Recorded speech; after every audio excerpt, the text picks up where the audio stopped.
conhecer a Deus é a maior riqueza que alguém pode adquirir. Pensando nisso, vamos falar sobre as formas pelas quais Deus se revela. Deus deseja ser conhecido pelo homem. Por isso, decidiu revelar-se a nós. Isso acontece de duas formas. A primeira é através da revelação geral, que é o tipo de situação em que o ser humano, através de alguns elementos, tem a intuição de que existe um ser supremo, criador de todas as coisas. Através desse tipo de revelação, Deus atinge todas as pessoas sem distinção. Vamos dar dois exemplos em relação a isso. O primeiro exemplo é o testemunho da criação, que é quando o homem, ao contemplar a natureza, o universo, tem a intuição de que existe um criador para tudo isso.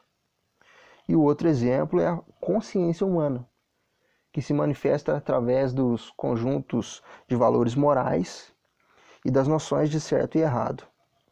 Em relação à criação, a Bíblia afirma que as coisas invisíveis de Deus, desde a criação do mundo, tanto o seu eterno poder como a sua divindade se entendem e claramente podem ser vistas pelas coisas que estão criadas. Isso está em Romanos 1, versos 19 e 20. E em Salmos 19, verso 1, a Bíblia afirma que os céus declaram a glória de Deus e o firmamento anuncia a obra de suas mãos.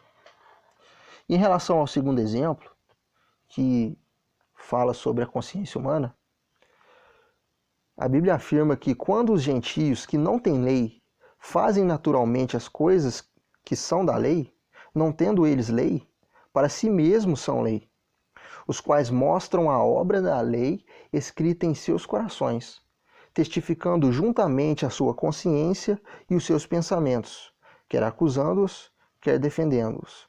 Isso está em Romanos 2, versos 14 e 15. Então a revelação geral, ela pressupõe a existência de Deus, mas ela é insuficiente para a salvação do homem. A outra forma pela qual Deus se revela é chamada de revelação especial, que é quando Deus se manifesta de forma sobrenatural com objetivos mais específicos. Isso acontece de forma pessoal.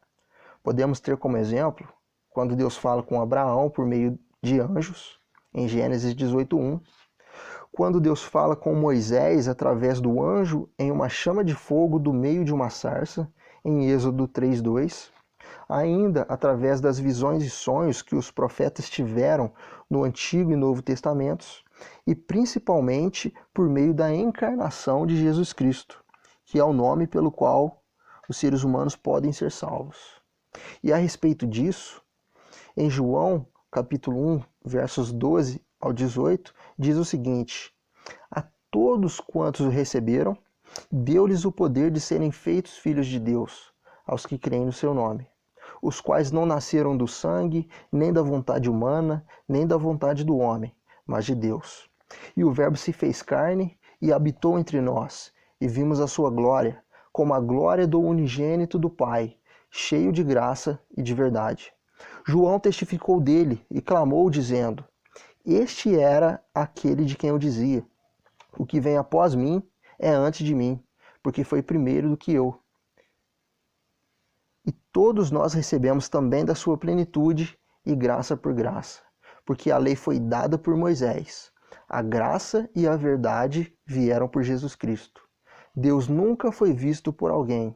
O Filho unigênito, que está no seio do Pai, esse o revelou. Então essas são as formas pelas quais Deus se revela a nós.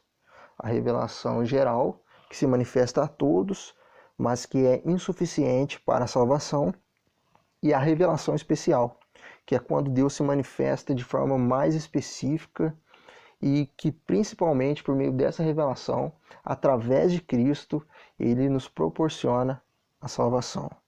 Então eu espero que você tenha entendido e desejo que você o conheça cada vez mais. Buscai ao Senhor enquanto se pode achar, invocai-o enquanto está perto.